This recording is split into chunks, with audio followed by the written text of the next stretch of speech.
Okay, welcome. I'm Tim Scoggins, Chairman of the Shaftsbury Select Board, and I am calling this meeting of the Shaftsbury Select Board to order at 6:30 on Monday, December 3rd, 2018. First, let me check with the board. Does anyone have a conflict of interest with anything appearing on the agenda this evening? No. Approval of minutes.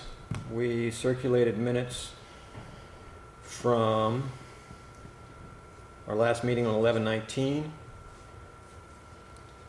Is there a motion to approve the minutes? So moved.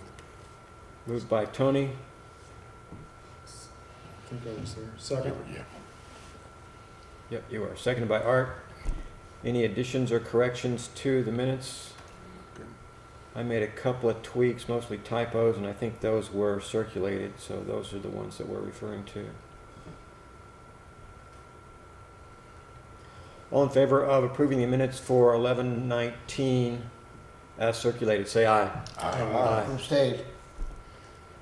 One, no objections, one abstaining. So that motion passes 401. Thank you, Ken.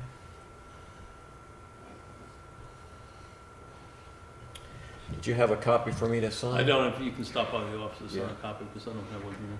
Yeah, I'm trouble okay. printing from up here tonight for some reason.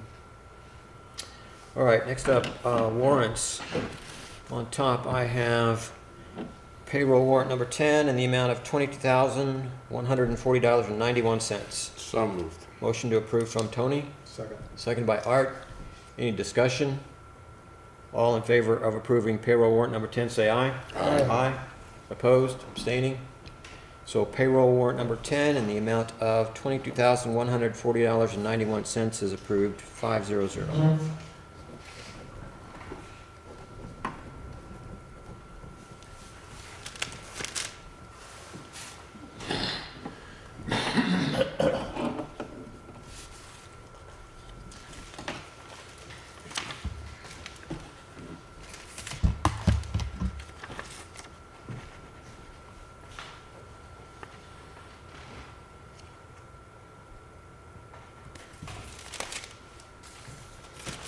Okay, next I have a water warrant, number 1, in the amount of $554.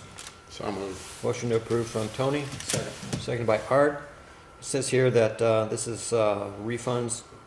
Let's see, we certify that there is due to several persons whose names are listed here in the sum against each name, and there are good and sufficient vouchers supporting the payments. Those are just the town water bills.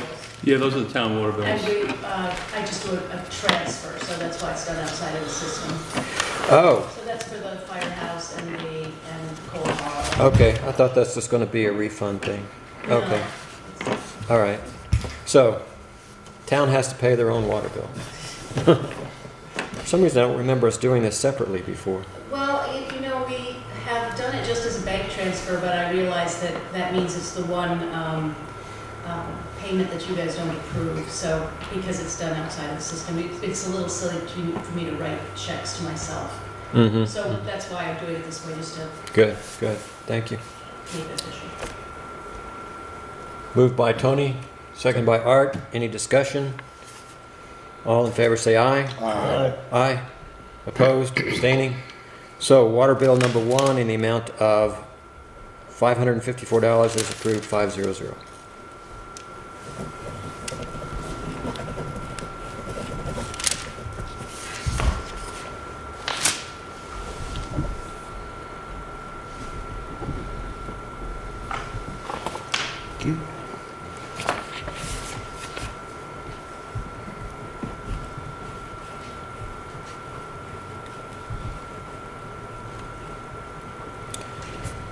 I have another payroll warrant, number 11, in the amount of $25,596.96.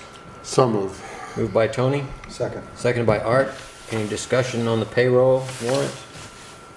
All in favor of approval say aye. Aye. Opposed, abstaining? So payroll warrant number 11 in the amount of $25,596.96 is approved, 500.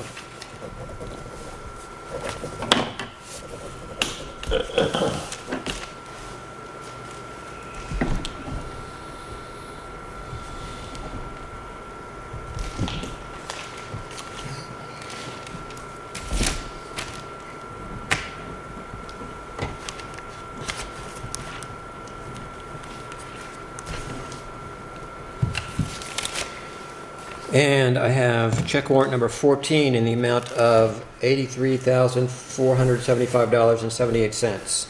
So moved. Motion to approve from Tony, Second. seconded by Art. And this appears to be the refunds on property taxes that were overpaid that That's right. Melanie was anxious to get back to people before Christmas. Any Christmas presents. Any discussion on the property tax refunds? Yeah. All in favor of approving check warrant number 14, say aye. Aye. Opposed? Abstaining? So check warrant number 14 in the amount of $38,475.78. No. Up 80. What was the amount? What did I say? Oh, 38. I think you said No. 88 the first time. Yes. Oh, did I? You said I'm sorry. 88. Okay, It's 38. yeah, make that clear. $38,475.78. Okay, that's right. I'm not sure that's the right number. Look at the actual warrant itself, not the text. I think it's more than that.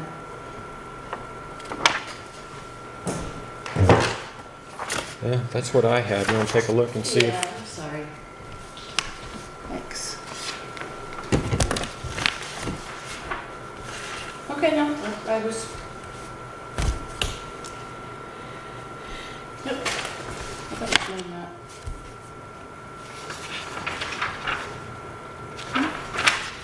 Okay. All right, so we're all clear. This is 38,000, not 88,000. I lost my place. Did we vote? No. Okay. You have the motion second, but you didn't. Okay, any discussion? All in favor of approving check warrant number 14, say aye. Aye. So check warrant number 14 in the amount of $38,475.78 is approved, 500.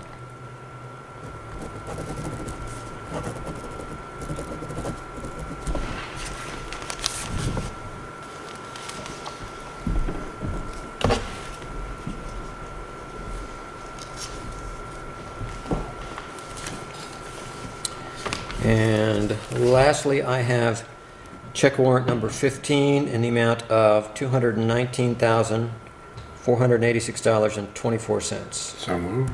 Motion to approve from Tony, Second. seconded by Art.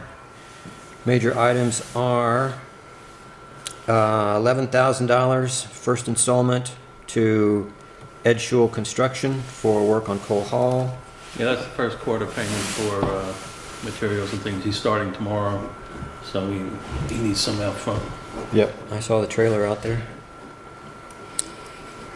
$1,600 to GA Bow Fuels. $41,000 to North Bennington Water Department. $151,000 to People's Bank, and $11,000 to People's Bank. It's got to be garage related. No, the 150 is the tax anticipation loan plus interest, and the other one is the water bond. Okay, so we're paying off the tax The tax- anticipation loan now that Tax we're, anticipation loan, and we're then getting the other one's taxes the and the water water, bond. the water bond. How often do we pay on the water bond? It's just Once a year. Once a year, okay. All right, those are the major items. Any more discussion? All in favor of approval, say aye. Aye. Opposed, abstaining? So, check warrant number 15 in the amount of $219,486.24 is approved, 500.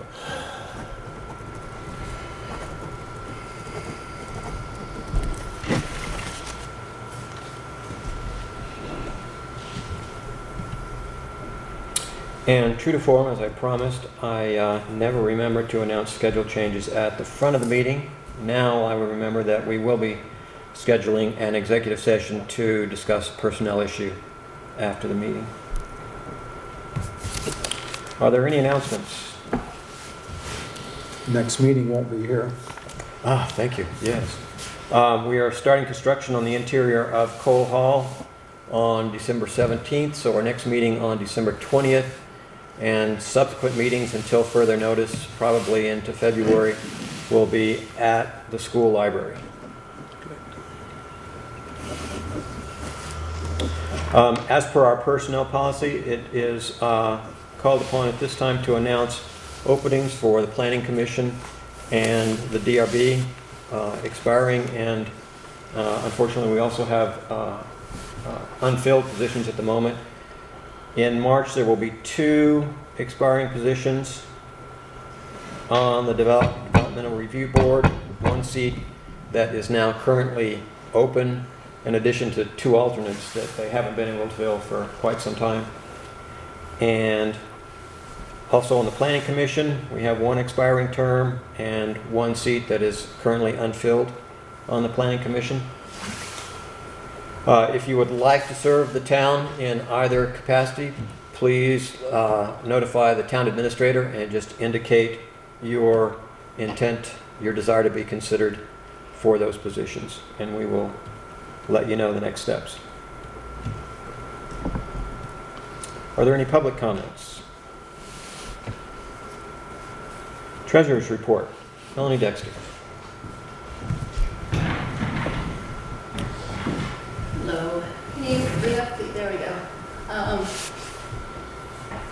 I don't really have anything to say about this. We've already talked about a lot of this. November was obviously all about taxes. There's nothing else particularly interesting going on. You can see the interfund transfer down there. That's just making the general fund whole for the money that we've been spending on the garage that we get from the bond. So there's a sort of a 3-way money exchange that happens, but that's just to get all the money in the right place. Just so you understand it. Yeah, we've done it 8 times now, so I'm getting on top of it. If you want to go down to the bottom half, that's money out.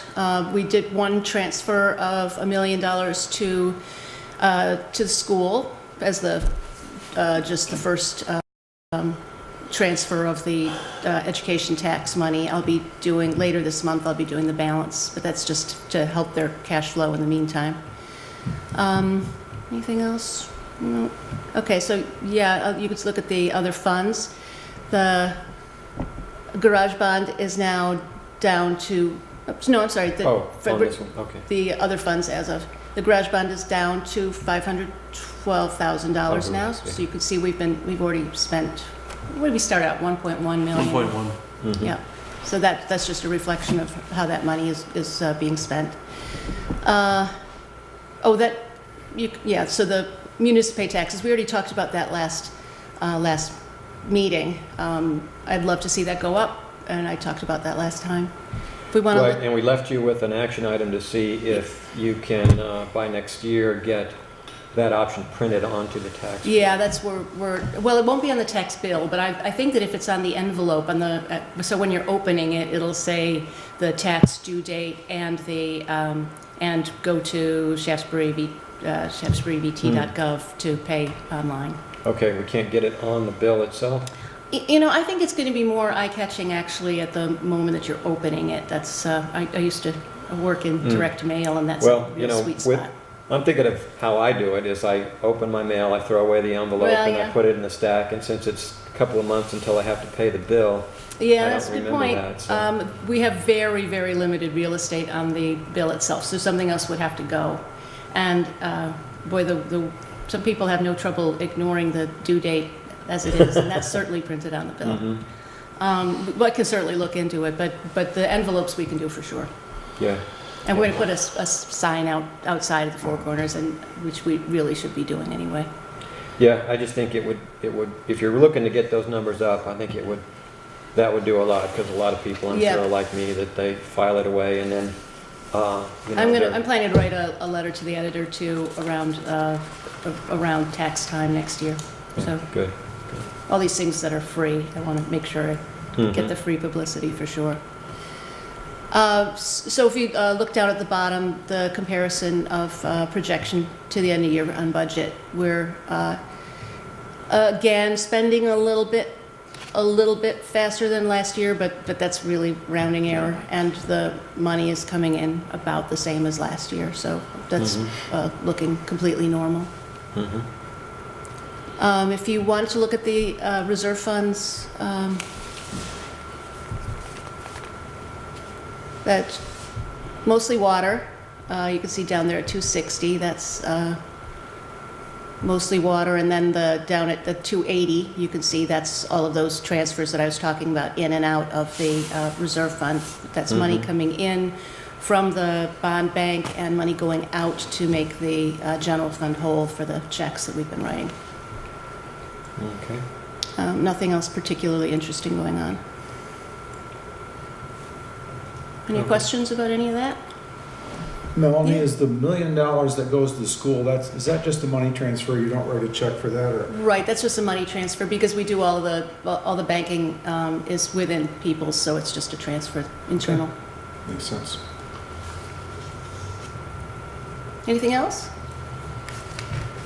Oh, I have already printed those refund checks, and they are ready to go. I have had at least one person, sometimes 2 or 3, calling me every single day. So I wanted to underline how important it is for us to get those out. So I'm glad that we have finally voted on it, and I'll get them out first thing in the morning. Okay. Merry Christmas to everyone Yeah, who absolutely. gets a refund check. Yep. Any other questions? Okay. Okay. Thank you, Melanie. Thank you.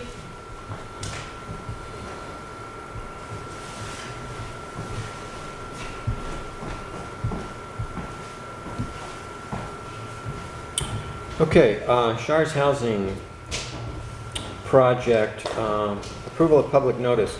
Last time, we had we were trying to approve something called a combined notice of finding of no significant impact and notice of intent to release funds, to request release of funds to the state of Vermont.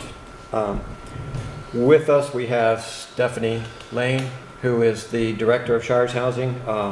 If we need to, we can get the environmental engineer who's involved in this process on the phone. Art, you had raised the concern that the notice said Shaftsbury has determined that there's no environmental impact. I know you and David have been peeling that onion a little bit. Do you want to, have your concerns been addressed by that? Yes, I think so. Let's go back to the meeting at the schoolhouse, okay? It was pointed out that the town of Shaftsbury would be a conduit or a way of getting the money, which means that you are now considered what's a responsible party. That name comes up quite a bit. Now, I don't know what that means, but it means something. It means little things like this, okay?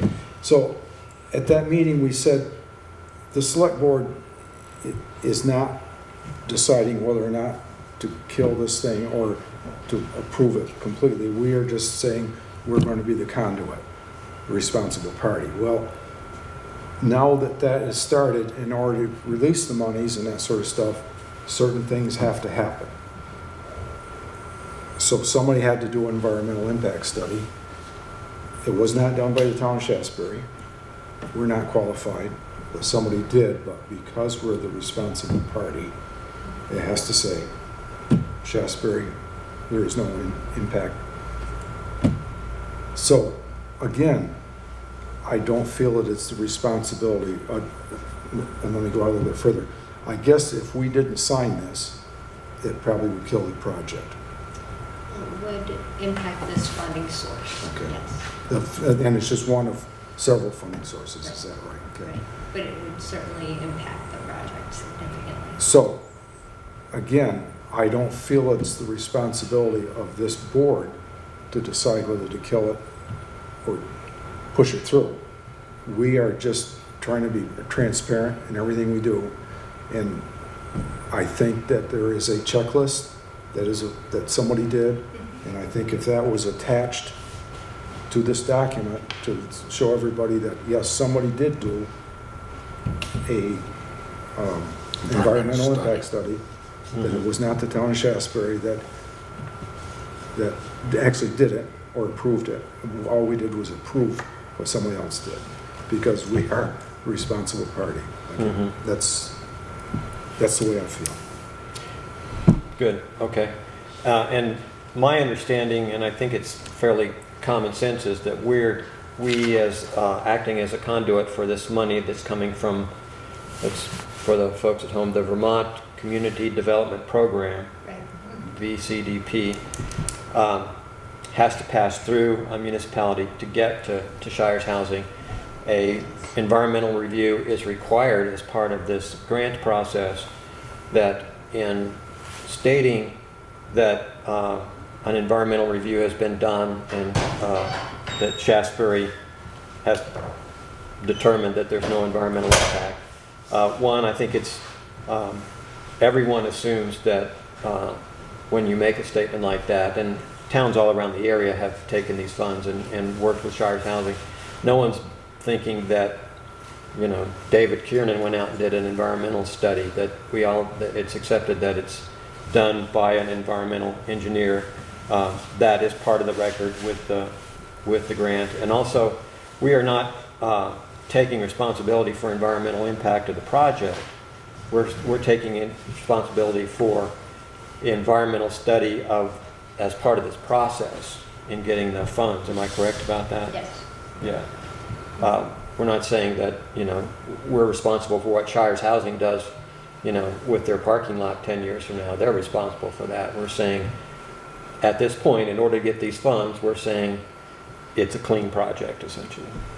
But the people still have opportunities to comment on this at Act 250 and zoning board. That is correct. DRB. Yeah. This is DRB. not, this is not deciding anything about the project, except one of the many grants that they're getting is passing through us. And the environmental review record will be on file here, and people can inspect it here. They can get copies here if they'd like to read it, the work that Todd did for this project. Did you say it was a 30-page document? I forget what he told me it was. I assume it's not short. I mean, the one he sent me, but is that the entire document? Yeah. With compliance findings, that's not so terrible to look Yeah. through, and pretty self-explanatory with, you know, check boxes and an enumerated system to determine the level of impact, and it was determined that there isn't any. And then with this notice, we'd have to change some of the dates. I have to discuss this with Todd as he's really put this together. Todd is the engineer with this, just to adjust these dates, because there's a comment period that people can submit comments to me for the board to review before the final vote, which we haven't set a date on yet. Okay. So we need to change the dates in this notice? This was the date, yeah, these dates were set up when we voted on it, but these dates I'll have to coordinate with Todd to make sure, and we have to fit it into the schedule. I would think that December 10th will become probably like the 21st, and the last day, December 17th? December 17th would probably turn into January 3rd, I would think. I guess questions, yeah. Okay, go ahead. But we'll work, well, those are just working. Okay. Ken, did you have a? Yeah, I'm not sure how to word this. It's, as I understand it, what I've been told is that we're a conduit for the money. We have to sign for it. Is there any way that we could be held liable for this loan? The town itself? No, the money goes from our bank to yours. Yes, and then we have an agreement with the town. And it's typically set up as a 0% deferred loan that the town loans to the project. Now, is this in any way, could just any old landlord go out and get this kind of money? Sure. Absolutely. They can, but as you can see, it's a lot of trouble to get it, and that's why they don't do Well, I'd it. like to know what is it today. Yes. The other thing is, I've talked to several landlords, and they feel that for whatever reason, the different programs that the sheriff works through and the tax breaks they get, that it's an uphill battle for a regular private landlord to compete with shires. And that all the good renters seem to wind up in shires, and the regular landlords get the leftovers, so to speak. And that kind of makes me feel like the town of Shaftsbury is giving the shires an unfair advantage against a private citizen. In competition for it. Well, I will say that the for-profits have access to these funds as well. So a for-profit landlord Well, can how do you guys get, that's my understanding anyway, that Shires gets a tax write-off or tax break or We something don't that actually average landlord Step- can't get? Could you go to the microphone? I don't know if you're being picked up correctly. For the recording, yes, for the live, not much. Okay. So we do have access to these funds. We are a not-for-profit organization, though, so it's not that we receive tax breaks. We do have private investors who purchase credits, and they receive tax breaks through those private investments for a period of 10 years. So you pay the same property taxes that anyone would pay? We pay the same property taxes, yes, we do, and the school taxes have a statutory reduction. And so I think we end up paying about 90% of the total tax, or 95% of the total tax. So it's only the school portion, and that's a statute. We pay full property taxes. Where does that rumor come from then? That you're getting... Private landlords. I mean, all I'm looking for here is equality, and I don't think that the select board should subsidize you over anybody else or anybody else over you. We're not asking that you subsidize us at all, just that you support the project and that you assist us in bringing the resources to the community. We think there's a great need for this housing in Shaftsbury and in the surrounding towns. And our request is simply that the select board supports that and supports the need. We're going to build quality housing that's affordable to the workforce, that's decent and safe, that will be well-maintained, that will have reserves for future expenditures, that will be closely monitored by funding sources, that will have to meet certain requirements. It can't serve everyone in the community. There's a need for all of the housing in the community. We need Pete Cross units. We need Hell Resource units. We need all of the housing in the community. Our housing supports a very narrow band, and there are people that don't qualify either because they don't make enough, because they make too much. So it's, we have a small group of the population that we can actually serve with our housing. Currently, what's the occupation rate for outside of your housing? Do you happen to know what that number is? For outside of our Outside of the Shire's housing?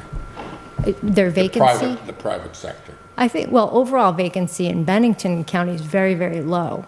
So Yeah, no, it's- the nu- yeah, I know it's that less number because we than, talk about it a lot in economic development meetings. 0.4 countywide, but it becomes a little bit higher about- when you get into Shaftsbury. I think it's 4%. 96% of the housing is already being occupied. Yeah, no, it's worse than that. For this type of housing, It's impossible. it's yeah. Right. like 0.5%. Yeah. It's Right. 99% plus is occupied.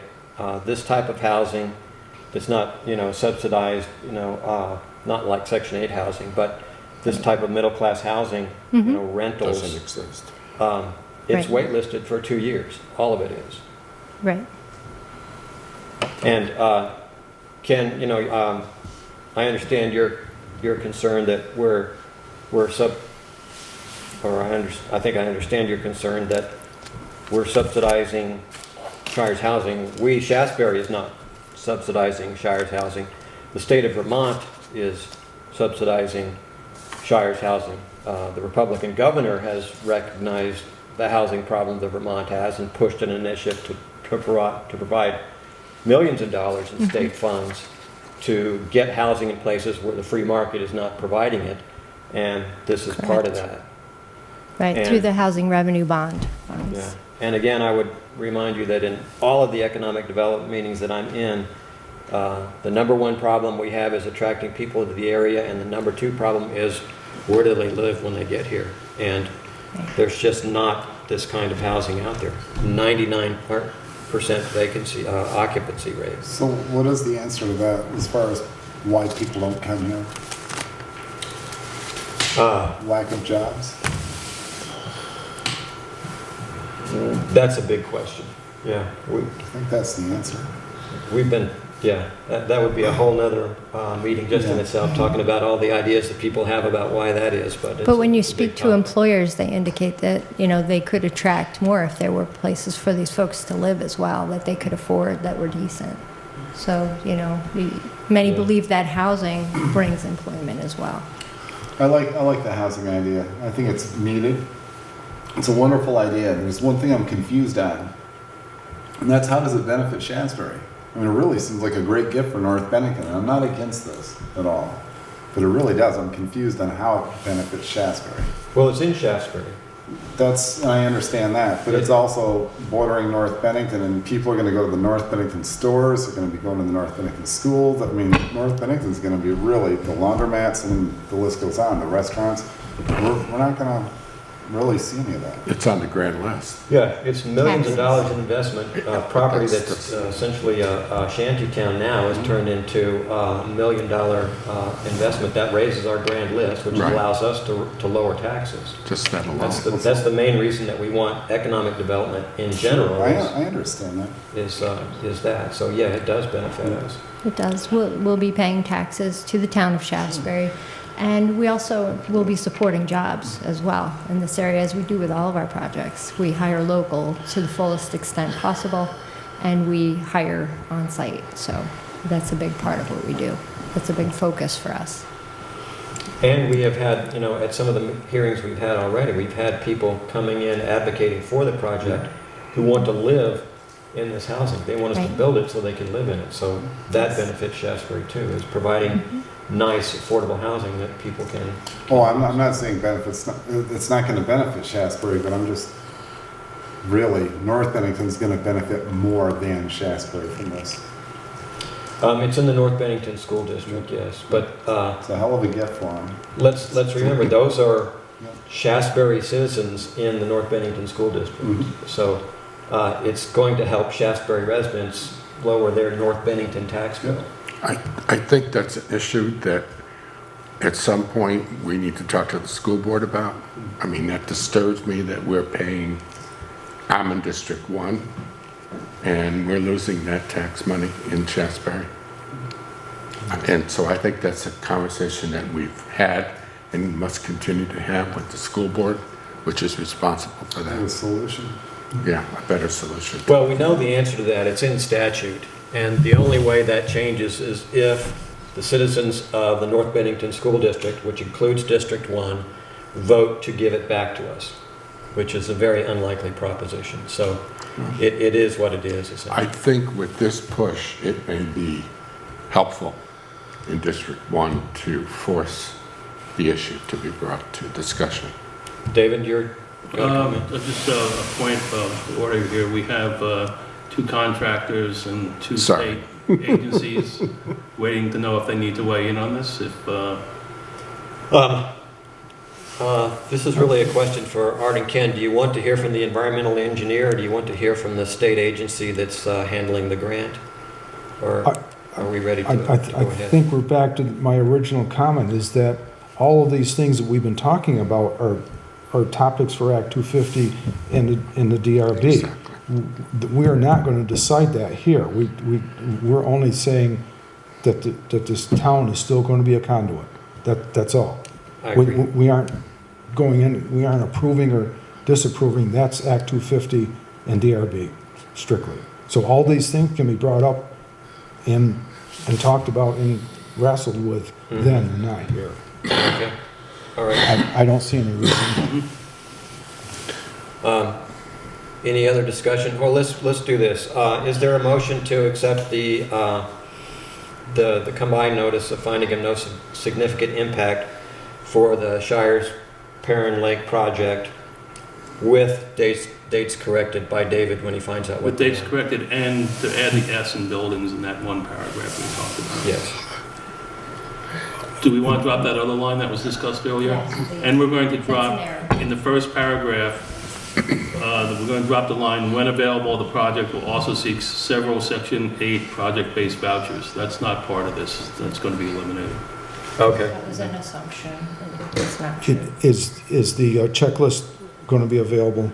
I have it downstairs, and Okay. and it's available when people need it. Yeah, we don't need to muddy it up in this motion. No. Okay, thank you. Does it say on that paper that nowhere is the town of Shaftsbury responsible for that money?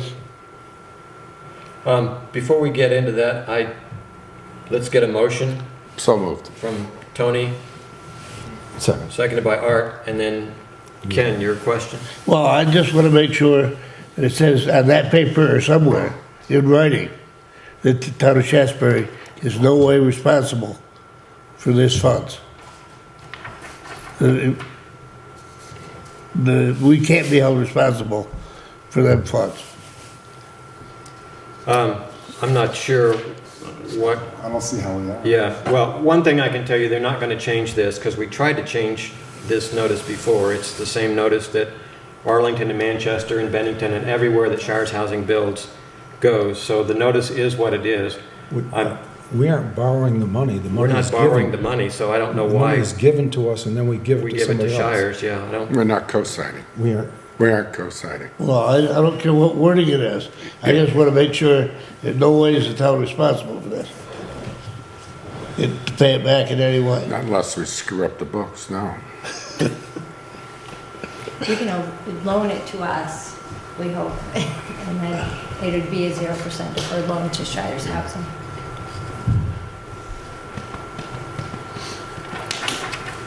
Any other discussion?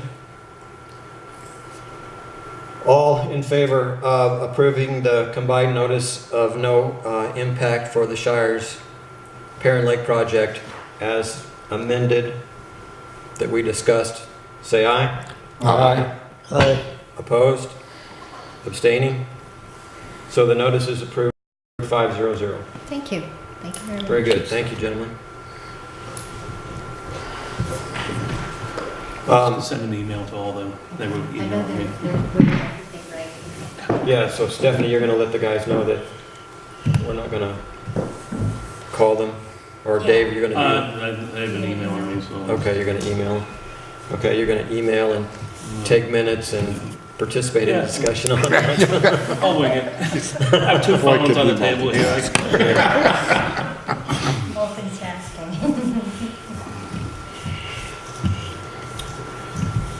Well, the next thing is the roads report, and I don't see our road foreman, so... Michael asked to be off this evening. They had a lot of plowing. The basic report is there was snow when they plowed it, and we're trying to fix some of the potholes. We did do some grading today. These roads aren't frosted over yet, so we're trying to correct some of the potholes. Cider Mill they were on. He told me the other road and I forget. But they've been trying to get the roads up to snuff. They're going to work on the potholes where it transitions from pavement to gravel, and just continue along with maintenance and get the fleet going and wait for the next storm. But before the ground freezes up, we can still address a lot of the issues. So that's what they'll be doing for the next week or so. Because the weather's actually supposed to be pretty decent for the next 2 weeks. Next week, yeah. Yeah. So we're not quite frostbound yet, but Hope we're not talking about sunshine, because I don't think my eyes can take Yeah, I know. sunshine at this point. I Yeah, haven't had to deal with that in weeks. I know, months. Okay. Yeah, poor guys, they fixed the road and then it snowed the next day. Anyway,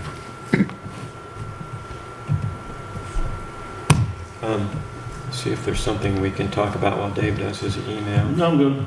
I think the next one was Joe? Joe with the fire department budget. Joe's here. All right, well, we're moving on then to our Chief is discussion on the 2020 budget. And the first Chief. line item there is our fire department. We have our fire chief, Joe Vatican, here. So Joe, if you would come to the table and tell us what we can do for you next year. I actually have something there.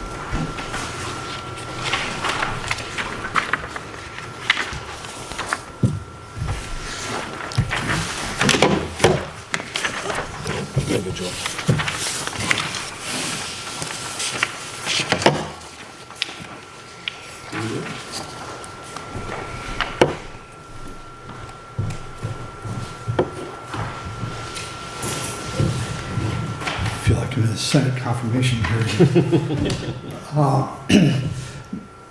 The proposal for this year, as I've written it up, we're looking to replace the roof on Station 2. It was put on 30 years ago when the station was built, and it's just worn out over time. I'm not even sure it was a 30-year roof to begin with. So I was going to try to do it next year.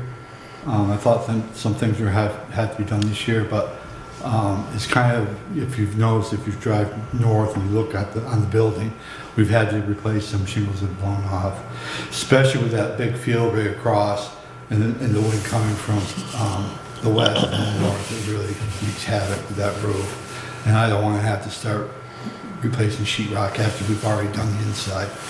So what I had proposed that we do is kind of like what we did with the windows and replacements over here at the Shaftsbury station, Station 1, where we take some of the money from our equipment fund and put it into the firehouse maintenance fund, which would be about $4,000.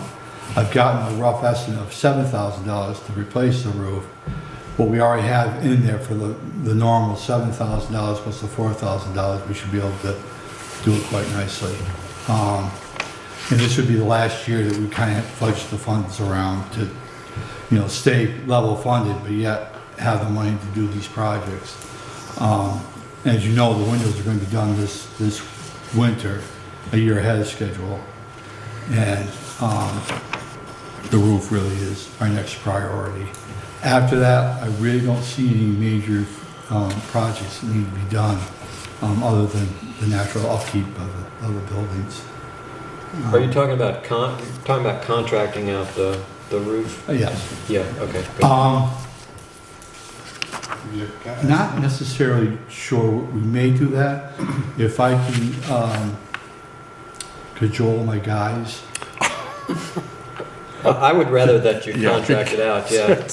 I mean, Roofing on the second story is not that's the price amateur, we've got in front of you, yeah. is to contract it out. Yeah, I would recommend that. Yeah, I we mean, need you guys. These guys, we need them We to- built the building, so. Yeah, well, we're but quite, still. adverse to upkeep. But we have put a lot of man hours into these buildings lately, the last 3 or 4 years. And we're finally seeing the tunnel with these buildings that they were kind of. Yeah. So did you come up with a price for what's going to cost to replace the roof? Yeah, we got a rough estimate from a contractor of about $7,000. Who is that? Not that it matters, but just out of curiosity. It was in-house. Yeah. In the fire department, yeah. So this really doesn't affect, this first part doesn't really affect our budget because you're moving money around. Yeah. We Just like last year. Okay, but it Yep. looks like the next item would raise. Excuse me? It looks like the next thing we're gonna talk about is raising the sinking fund to 50. Yeah. And that's discussions I've had with David. And how much have we been putting in the sinking fund? We have in fiscal 19, 45,000, and for fiscal 20, unless I added the wrong thing, I had 55,000 in there. Yeah. Because what we're aiming for is, what year is it, Joe? Fiscal 21 to replace a 2006 truck, and we're projecting that to cost about $398,000, Correct. which we'll have in cash. Yeah. to do. Mm-hmm. Good. And then with the sale of that truck, it'll give us a good starting off point for the next truck that has to be replaced down the road. So we're doing pretty good in that regards. So this only impacts our budget by about $10,000. Yeah, and these are all in our budget right now, the budget that I handed out, so Okay. these are all zero impact. But these are the things that Joe needs to have done. Okay. You're good on turnout equipment and jaws of life and all that We've stuff? caught up and we're doing fairly well. I can see at this point from now on, maybe 1 or 2 sets a year, if at the most. But because of what we've done in the past, we've been able to catch up, and the guys are pretty well equipped as far as turnout gear and whatnot. How you do with volunteers? You know, you can always use more, Yeah. but we're not that bad as an overall department. During the day, we're kind of shorthanded, but we also have mutual aid, so that's where that comes in. And, you know, for initial big call, we call mutual aid right away and Yeah. get the bodies here that we need. But that's every department, that's that. Just Shaftsbury. Yeah, I mean, most places are down. I mean, they're really hurting for And, volunteers. and like the point that was made earlier, you know, we don't have a lot of industry in Shaftsbury, Yeah. you know, bring a lot of people in Yeah. to be volunteers. But we have garnered a few volunteers over the past couple of years, Good, good. which is nice. Are you gonna do any fundraising this year? We've pretty much done our fundraiser for this year, our annual raffle, which everybody gets in the mail, and then we do a coin drop. And then that's pretty much it, you know, as far as How do the coin drops work out? Pretty good? good, very good. I always tell you. Yeah. Yeah, Yeah, and we're lucky because, you know, people are generous, you know, people within the community and outside that are coming through. nobody gets hit Columbus by a Day weekend. car. I always worry about somebody getting hit by a car. There's been some discussion lately, and most recently I was at a connectivity summit for Southern Vermont over in Westover, and we were brought up to speed on FirstNet, the new plan, nationwide first responder network. Has that impacted you guys yet? It will. It still has a ways to go before it gets to us and implementation and all that. But it will, yeah. It's going to affect everybody. Joe, so you know that the FirstNet is available through AT&T here. It's because I have 2 first responders in the family, and it does provide discounts on your phone bills too. So Yeah. I know it affected my phone bill. So, Yeah. it wasn't bad. The total thing isn't set up. They are going to put a thing on this tower for it, but it is out there functioning. You guys can take part in it now. And they have, you know, zones Yeah. within Southern Vermont that they have to take care of. That Yeah. They'll have to, whatever they're going to do, Yeah. towers or whatnot. Yeah, so, I mean, if the volunteers are interested, we can track down that information on what's available now. Like Dave says, first responders can get discounts on their phone bills now, if you don't have that information. And I don't have AT&T, but if you want to forward me Yeah, I'll the do it. information through Yeah. email, and I do have a meeting Thursday, I can disseminate it amongst my guys.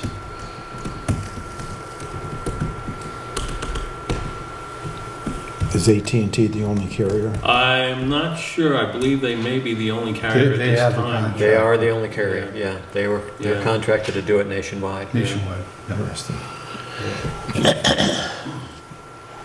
which is good. You know, because you're dealing with one entity, not Yeah. a bunch of. Divided up. Yeah, and just so people in general know, there is some hope that the FirstNet build-out will benefit commercial, residential users of cell phones, in that the idea is that AT&T is going to expand network coverage, we hope, so that most of the time a first responder is dealing with a grass fire, they can coordinate with other first responders with their cell phones. So our hope is that the coverage will increase for the area, and the idea being, once those towers are built, that is cell phone bandwidth available to regular customers in a first responder situation. The first responders traffic is prioritized, so all of us should get better cell phone coverage, except when there's a fire or a disaster that requires prioritizing first responders. Right, and the hope is, when this is all up and going and 100% done, like, right now, if I was out in Shaftsbury Hollow, my mobile radio cannot reach the center part of town. It's just, we have mountains, and that's the way it is. But with cell phone service, we still have communications to our trucks or our base radio or the state police, or whoever that may be. But right now, we don't. Shaftsbury is a big town, a lot bigger than people realize, you know. Yeah. And we have a lot of dead zones when it comes to our mobile radios.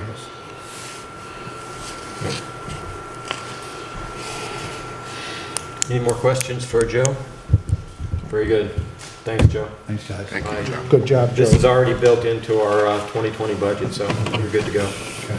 Bottom of my driveway, I'm gonna be so. Up your driveway? Bottom of, yeah. Oh, yeah, I lose people. All right, next up to discuss his budget is our planning commission chair.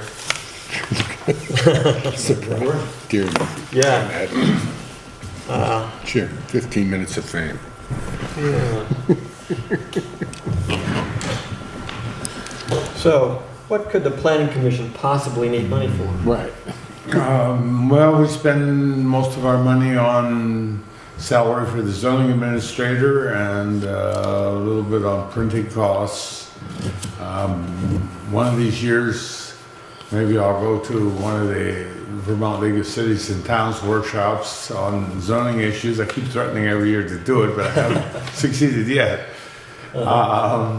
But we always finish with a surplus in our budget, so I don't think anything is really different from last year. Well, you are rewriting the town plan, but that's kind of happening in this year's budget, isn't it? Because you'll be mostly done by July of 2019. Yeah, we're looking for August approval if we can get there. I think there's a good chance we can. We're hard at work at it now, but we're not spending any money. So yes, there will be printing costs down the line, but you know, mainly it's distributed on the town website, so they should be pretty minimal. And it's more just to have the discussions around approval that you need to print stuff. And I know you applied for a grant, a planning grant, to get help from Bennington County Regional Commission for rewriting the town plan and redrawing maps and such as that. Do we know if that grant was approved yet? We find out this month, Okay. and it becomes effective in the new year. And I believe it was like a $3,500 grant or something like that. I think it was Do you 7,000. remember? 7,000? Closer to 7,000. Okay. Yeah. Okay.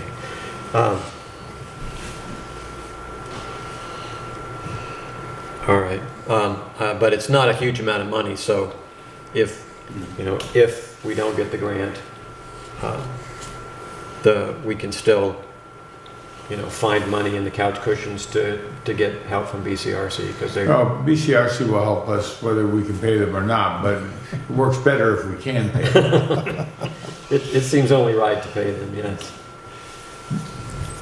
Do you consult with lawyers, or does that go through VLTC, or? Well, maybe once a year, Okay. I talk to the Wilmington law firm, town's attorneys, Yeah, about some issue. Zoning is fraught with legal complications. I want to Absolutely, be on that's- solid ground when I propose something. no, I'm surprised you don't spend more on lawyer fees, but that's fine.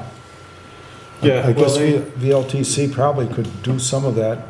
Is that, VLCT will provide guidance, but when the rubber hits the road, VLCT will not yeah, be the final word on it. You have to have your municipal attorney be the final word on it. okay, good enough. Yeah.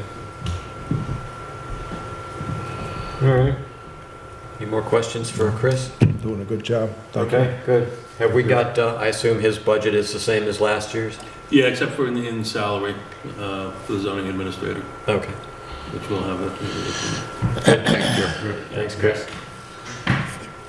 And a color printer, which I'm getting. Color printer, yeah. That was last year's budget. Well, construction is 6 months behind, so. Yeah, they do want their color printers.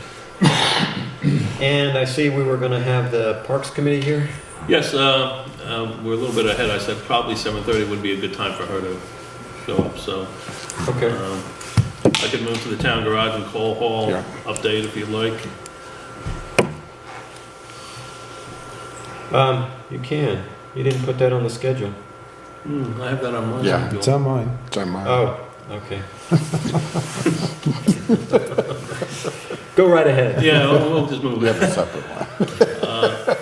The garage is probably now looking at a February 1st finish, as is the usual delays that come up in these projects. It's not bad overall, 4 weeks behind, given the weather and different things that have come up. It will be completely finished in the spring, as some of the planting and the things you just need spring weather for to get finished. We have some swales that have to be finished and some ponds that have to be finished. And otherwise, it's going along fine. There really aren't any complications. There's really been no surprises with it. The building, as anyone can see, has gone on. I apologize for the condition of the access road. That was direct cause of the old transfer station being inadvertently taken out of service on us, and they didn't finish the access road. I have made a strong position that they need to get that finished before winter gets any worse, because last week it was terrible getting in there. Yep. So hopefully that'll be fixed as quick as possible. We're really getting down just to the garage site. The transfer station is, for all intents and purposes, it needs some tweaks as people, and I encourage people, someone came in today to talk to me about what they thought could be tweaked up there. You know, I'm very apologetic, but please, if, you know, see stuff. We've already changed some things that a couple of people have called and said, you know, you should have something there, and you go up and look at it and go, okay. So we've made adjustments. If you have ideas, we're willing to look at them. I had one complaint that they like the old building and the overhangs and everything, but this is the way these things are built now. The old method was a lot of extra work and tractors and moving things that don't need to be. So it's not complete either. We have a shed still need to come in for the organics, and a much reduced swap shed that will go back to its original purpose of more or less a book drop and community store, you know, because the old swap shed was overwhelmed with Junk. Yeah, there's no polite way to put it. There's junk and, you know, old toasters, old appliances that were put in there dirty, and nobody wants these. We wound up basically emptying it, and there's stuff in there that's been there for years. So we just have to get back to, this is for, basically it turned into a book swap shed, and then it expanded to people, somebody left, you know, we get all kinds of things, one ski, a bicycle without tires, wheels even, you know, it's kind of, okay, you know, this would have cost you like $1 to throw out, and, you know, it's like tires you find on the side of the road. You could have gotten rid of these. The town has to pay to get rid of them. We don't get rid of anything for free, so we're not going to allow it to get like that again. Where is TAM responsible for, and where is the town responsible for? If somebody was asking me about a handrail to get up into one of the things. Yes, I got that, and we put that in. But was that our responsibility, or is that TAM's? That's kind of an interesting thing, because we just built it and we designed it, and you know, it's kind of a joint thing. TAM, we have been working very closely in putting up the rails. They actually fabricated all the railings that are around all the containers. Okay. Because apparently when it was designed, kind of unbelievably, when it was finished, we were looking at it, goes, this thing isn't required to have railings. So, and apparently it's not, but we thought that was a really bad idea. So, Okay. so TAM fabricated the post, and we got the chains, and we worked together. They gave us the equipment, and we put them up. Okay, good enough. So we're working on things together. There's things, we were asked about a step into the paper container. because it's problematic for TAM to have it there. So I'm kind of on the fence, because the management contract with TAM requires them to run it, and the liability also transfers to them to run it. Our sole function there is to sell stickers. So, you know, we can say, hey, you know, you need to do this, you need to do that. But the bottom line is it comes into TAM's responsibility to run and maintain it and keep it in a safe, Okay. safe operating condition. That's all I wanted to. Yeah. Okay. But again, that's one thing, because I got a phone call about that too, and yeah, bring it up. As soon as someone says it, we kind of looked at it and said, well, she's absolutely right. We should have put these railings here, you know? And we just went out and did it. It took like a day to do, and not even a day to put them up. So all those comments are welcome. And today is the last day for meetings in Cole Hall on the second floor, as it is currently non-configured. It's just here.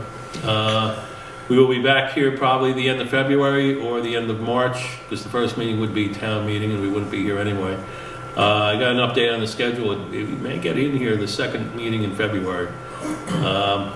The treasurer and I will be in a trailer in the parking lot for the construction, because there just isn't room for us to go anywhere. And what will happen, we've discussed many times, is walls will be put up in here. Our beautiful framing with file cabinets will actually be walls with ceilings, and changing the heat to make it more efficient, and just actually make it a workable office space. And following the guidelines and talking to historic preservation, if and when the town ever gets the money to actually restore this space, we can just pull the nails up. We won't be damaging any of the walls here. We won't be damaging the ceiling. We won't be doing anything except putting up walls that can be taken down simply with a pry bar. And the room would be exactly back to where it is right now. But in the meantime, and considering the reality that this is going to be town hall probably for another long period of time, it's time to make it functioning. We have an awful lot of people working in a very small space downstairs, and then all the people up here working in a jumbled noise a lot of times that provides no privacy to people who want delicious about the property value, to the treasurer about the taxes, to me about everything from personnel on. So it's just time to get this done. And then we'll move on to the other things of when the garage goes, how we're going to look at the totality of the building, especially on the exterior, and start bringing that up to speed so it looks nice. It's a nice building. We'll just get it functional and restored, and it'll be something the town can look at, and we'll get a sign. Get a sign so people will know it's the town hall. Yes, I want to do that soon. And that's about that. So I have nothing else, Brian. All right. I see Dina Ruby from our Parks Committee is here. Yep. To talk about your parks budget. So if you would take the witness chair. Parks budget. I love it.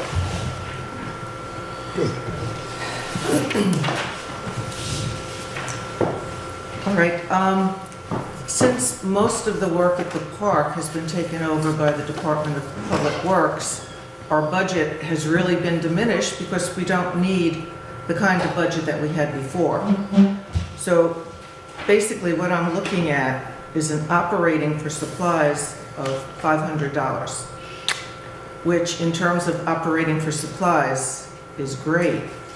But if we want to do improvements to the park, there's no backup there that we can fall back on to pull money. All I have to say is thank goodness for Dave, and also an endowment that we were left during the year from Florence Howard.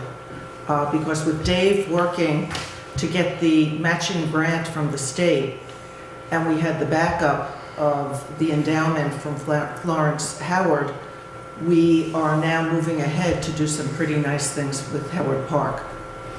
So we are targeting for spring, early summer to get in play equipment, to get working fountains in for people. You need fountains. People are out there playing, and there's just no water for them, really, outside of going into the bathrooms. And this way there'll be water fountains around, which will be really nice. And we're increasing the number of receptacles around there and recycling, because that's kind of sad also. We need more places to put garbage. Because if you don't have the receptacles, people aren't going to be walking half a mile to drop off refuse or whatever they have. They're just going to drop it. So that should be a good improvement too. But I think we're doing really well for, you know, the little that we have, now that we have more. Good. Is there anything you need to ask me? Is this the year that we're going to get, work on getting the skating rink back into the Cleveland Avenue Park? That will talked- be next winter. For next winter, yes. For next winter? Yes. So Yeah. that needs to be budgeted in this budget then? Well, we will have, through the Park Reserve Fund, more than enough money to do that. It's really more a question of prepping the ground Lovely. there. Yeah. Because, not to say it again, but being down the two people who are out on disability really cut into our ability to do some projects. Now, what we need to do is level off where that whole, like, little kid baseball field is, which will be an advantage for them also, because they will be playing on level ground. Because the problem with the last time was you can't just lay it on the ground and pour water in it, because every time it melts a little bit, someone's spiking the edge of it. So flattened out with your little hand Zamboni they sell now, that you can keep it going. Yeah, it's really cool. And Zamboni. Yeah, it's really Yeah. cool. You can go. I love that. I'm going to go home and say that to my kid. And Zamboni. Put it on your list of Yeah. things I need. But it would be nice to get the whole thing back out there. We have the parts. We need a new liner, which is, you know, a couple of $1,000s. It's really basically the labor, or in a new way of looking at this year, getting a contractor to get out and fill it in. It just needs topsoil compaction, level it out, seed it, mulch it this summer. And then the fall, when it's established, you know, you can put the liner on top of it, move the shed there, because it has the warming hut still sitting there, and, you know, get it up and ready to go. Okay. Do you have any future plans for the Cleveland Ave Park? As far as maybe a water fountain or anything like that? We really haven't talked about that, Okay. but that's a good idea. That's a good idea. Yeah, yeah, The water line's right there. yeah. Yeah. Oh, there you go. Yeah. All Never right. even thought about that. Yeah, let's get a water fountain in Cleveland while we're at it. Yeah, and I'm not sure Good whether, idea. you know, the folks in the community are aware, but we do have a pickleball court now. I was gonna ask you Yeah, how yeah, that, yeah. how's it doing? It's there. It's Yeah. beautiful. It's Yeah. waiting for spring. But yeah, it's a really nice pickleball court, and the tennis courts have been cleaned up and patched Yeah, up, and done whatever great. needed to be done, it was taken care of. So we're in good shape, really. Pickleball's the new rage. It is. They're It playing, is. they're playing up on the 4th floor at the Holden Building on Bema Avenue. Yep, yeah. Do we know, did we get the pickleball in time for somebody to actually use it this year? It was in time for someone to use it. I don't know if they actually came down and used it. I'm not I sure. wonder if they knew that it got done. Oh, we told They them. did. Okay, I yeah. contacted Good. people. Good, thank you. Yeah, so that was taken care of. It may have been that the cold weather hit all of a sudden, so they Yeah. didn't have a chance to use it, but they know it's there, and now the community knows it's there, and anybody who's interested in pickleball or wants to learn about it, the court is there. It's there. They've got great videos on the internet on pickleball. Yeah. So how are you gonna We showed close up some in the this park? meeting, so we could figure out what the heck What it is. pickleball Are you gonna was, close the yeah. park off in the winter? We have not been closing the park off in the Okay. winter. We did stop plowing it last year. Okay. You know, this all gets into something that we really should start thinking of as a community. Most towns this size have a community recreation director, you know, whether, you know, it'd be part-time clearly, but someone who could do the things like manage the ice rink, because someone needs to be on top of the Yeah. ice rink. Manage, you know, Yeah. you have a park down here that people could cross-country ski in, could snowshoe in, could do a whole bunch of things. You could even put the ice rink down there and make it, you know, a little whole deal going on, but you need to have someone to oversee that. Yeah. And, you know, I would never want to say anything about volunteer, but when you're running something and you're attaching liability to it, the skating rink is open, you need to have someone that this is your job to be there, you know, close the gate at whatever time at night. I'd be hesitant, unfortunately, I'd be hesitant to put lights up down there because all the other lights got shot out. So it's, that's what it is. I mean, you know, it's. Why did we stop plowing Howard Park last winter? Well, nobody was really doing it, and nobody I've known was going there, and we had no request for it, and we were getting short, so it was something we just stopped doing. It's fun to slide down. Huh? It's fun to slide down. Yeah, it is a nice road to slide down. We've got a full crew. I think we should. Yeah, it is a Oh, I good road. disagree. You don't want to plow. 'Cause No. People, there's nothing for them to go down there except to raise hell. Yeah, Right. right, hang out. Yeah. And Yeah, And I cross-country don't- ski or whatever. yeah, but well, just like the state park, you just park at the entrance Oh, yeah. and ski. Wouldn't that be lovely? Yeah, but there's room for one car at the entrance. Yeah. Yeah, and you know, it gets yeah. into this is the problem of not having It's a beautiful someone who can space. actually supervise the Yeah, use it's, or have some out of the way. responsibility, because, Well, that's, yeah, if you plow down, it's a jewel. it's gonna be, Yeah. you know, party central Yeah, down it's there. not a good idea. And it's gonna lead to issues that we don't have right now. At the top, they park a little bit. It's not going to be party central in the middle of winter. Yeah, it is. Oh, yes, it is. Oh, yes. It was for me Oh, when I was a yes. teenager. Come on. Oh, Yeah. More than it is in the summer when you can drive down there at night and And Party Central? When you're a teenage kid and you can't drink. Cameras at your aren't working parents' now, are house, they? You go to the parking lot. The cameras should still be working. That's Yes. right. Correct, but Cold That's weather. right. you're not more likely Yeah. to do it in the Yeah. winter than in the summer. We haven't turned them off. Kids The don't insulation look isn't quite right in the adults. first place, but, you know. Is that the consensus of the board that we don't want to try to keep Howard Park open in the winter? I really think we should plow it and at least allow people to access it for snowshoeing or, Skiing? They can snowshoe and ski right from the very top From the down. top. Right. That's what I do. I mean, I Again, with ski one- down it myself. one car can park there and do that, but that's it. It's not one car. We've got several cars can park there. Sure. It's a very wide opening. If you're gonna have an ice rink, you gotta plow it. Oh, yeah, down the road. I mean, you know, there's the ice rink, unless you're supervised, is better on Cleveland. Yeah. And then Cleveland has some lighting and there's less places to go and disappear. Yeah. It's Yeah. nice. Well, and two, when it's out of sight, it's out of mind. Yeah. Howard Park, you know. Well, that's the kind of the issue with Howard Park, because it's Right, so it's secluded that Yeah, it has its issues. yeah. Okay, well, I don't agree, but I can see I don't have a majority either, so we'll go on. Any other questions for Dina or Dave about the parks budget? So all the stuff we're talking about is coming out of park funds, so we're not increasing your budget. And you said it's going down because things like mowing are getting done by the Public Works Public Department. Works, yeah, Yeah. maintenance.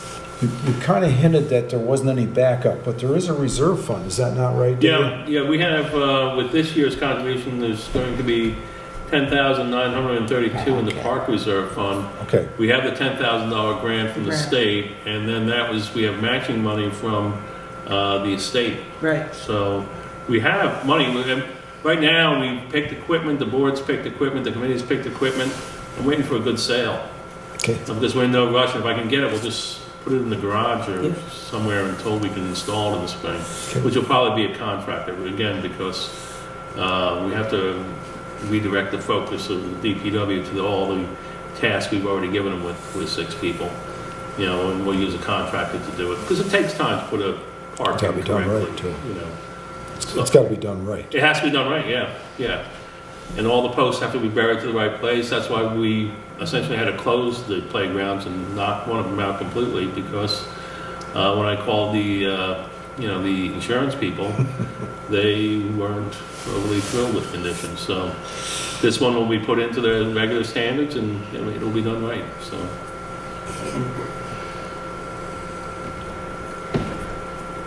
Are we good?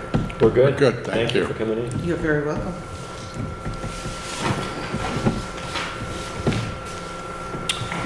Okay, unless I've lost track, we're at item 12, which is discussion that Ken Harrington would like us to have about extending roadside commercial zone, Cemetery, north. cemetery mowing bid, or is that? Oh, gosh, yeah. Yeah, that was Cemetery actually mowing. supposed to be dropped, but I'm glad it's there. Just a question on procedure. Because our website went down during the first week that it should have been posted, I don't know if we should extend the deadline for the bids a week. Well, the website's back up, so we can post now. Yeah. The website was always up, we just couldn't make changes to it for a while. Well, I thought it was completely down for No, it was days last completely week. down for a matter of hours, Okay. but it got back up in a fixed state. We weren't able to change it Okay. for several days, so we're back to where we can make updates to it.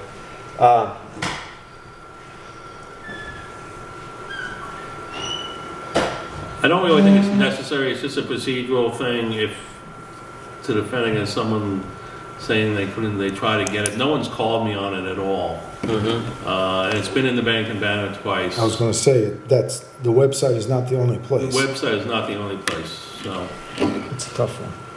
Yeah, that's, Do we think we're gonna get, No, I mean, our current service provider there knows about the, yeah, he knows We this, did. he's involved with everybody every day, so Right. he knows Right. it's out.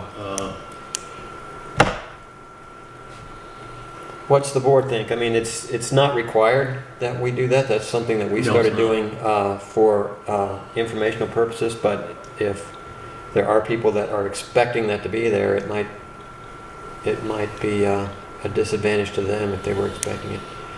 Do we have time to extend the deadline? The bids are due next Friday for opening at the following meeting. But, I mean, we could. Friday this week or Friday? I'm sorry, a week from this Friday. And Oh, then so we we've got 2 weeks to put Yeah. it up. Yeah. Yeah, Yeah. I think that's plenty. Okay. Yeah, No, okay. it's not, Um, it's a bid. I thought Yeah. the deadline was like tomorrow or something. No. Okay. It's in all the legal places. It's all in all the legal places, Yeah, yeah. okay. And the only place we're legally required to put this so far is in, well, that's even problematic too, but we always put things in the banner Yeah. for public bids and the legals, so. Yeah. Okay.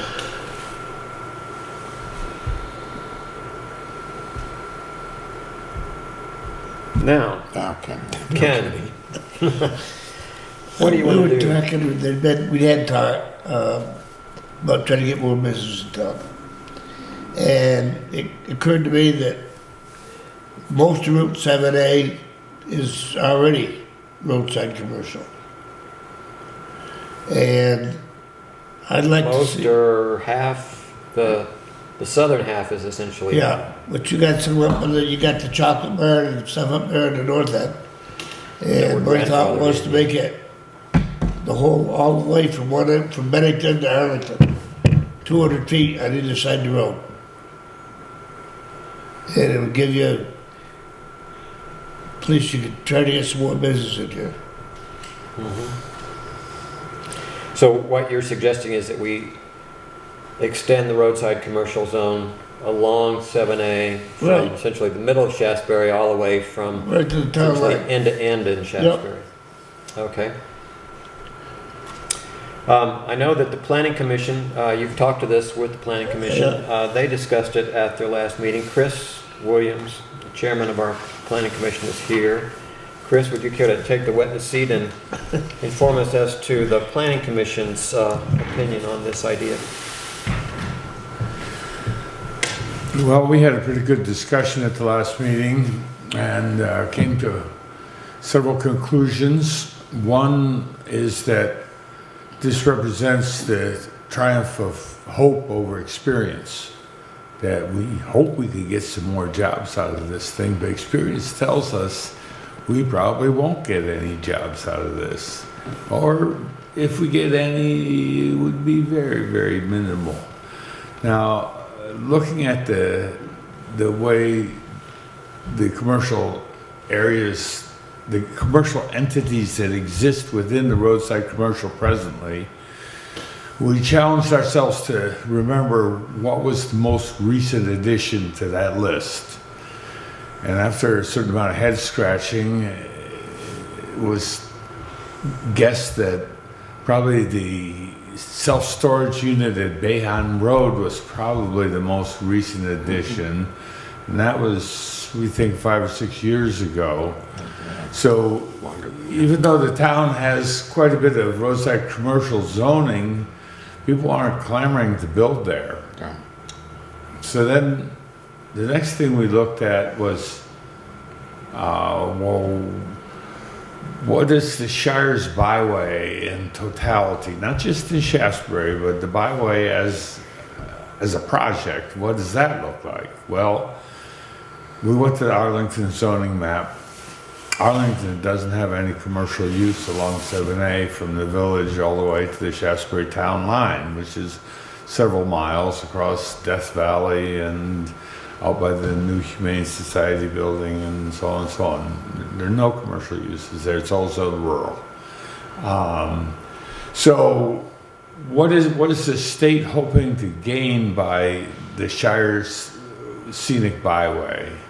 Well, presumably it's to ramble around in the unspoiled Vermont countryside. And so that having a muffler shop here and a carpet shop there and a antique store here doesn't exactly promote that, in our opinion. From the cluster of commercial uses that exist right before you get to Old Depot Road, which is the Chocolate Barn, there's a fence shop there, there's Barbara Buxbaum's antique operation part-time, and there's Clearbrook Farm, the third largest employer in Shaftsbury. So that's a little commercial cluster in an area that's not zoned for roadside commercial. Beyond that, there's 2 motels, and I'm probably forgetting something. But, you know, those units predate 1980 when zoning was introduced in Shaftsbury. Those, not maybe those exact businesses, but commercial on those sites predates zoning. So that's already grandfathered in. But from Old Depot Road to the Arlington Town Line, there are no commercial entities presently. And we think maybe given the clamor to set up businesses in the present roadside commercial, maybe that's okay. What is the present roadside commercial roughly? What are the boundaries of it now? Paulin's down here where Yeah. Village Commercial, well, what do we call it? Village Center District Yeah. ends. Yep. Roadside commercial goes from there to Tunic Road. Okay. With a gap actually along the east side of the road because of the steep slope. Yeah. You can picture that Yep. before you get to North Road. So it's just not realistic to have businesses in there. So, you know, I mean, you got a smattering of businesses up and down, and you all know what they are. Yeah, and, okay, but it stops at Tunic, roughly. Not exactly. Exactly, okay. And did I read in your minutes from your last meeting that there's that this would conflict with the regional plan? Well, the approach to these things that we get from the state planning office, from the regional commission, is all the same. It says concentrate your commercial uses in your village core, and this is considered to be roadside sprawl, basically, commercial sprawl, and we have great examples of it all around the state. If you think about Rutland or South Burlington, they're beautiful examples of roadside commercial sprawl. Now, we won't be able to hit that kind of density. There just isn't the market for that much. There aren't that many people here as South Burlington. No way. But, you know, we've watched over a couple of decades, you know, little pockets of business build up along that section, but not a lot.